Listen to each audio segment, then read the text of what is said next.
দিয়ে অভিনন্দন জানাবো।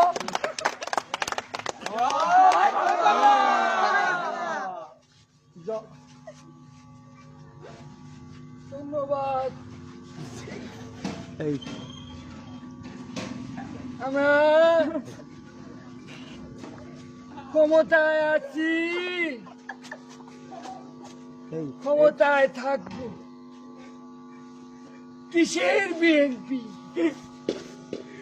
এখানে মাঠও আমাদের, রেফারিও আমাদের, বাসি বুসি যা দেবে আমাদের পক্ষেই দেবে।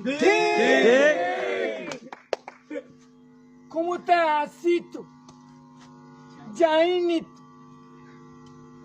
বিএনপির লোকেরা লাঠি নিয়ে আসবে, পুলিশ কি ললিপপ চুষবে।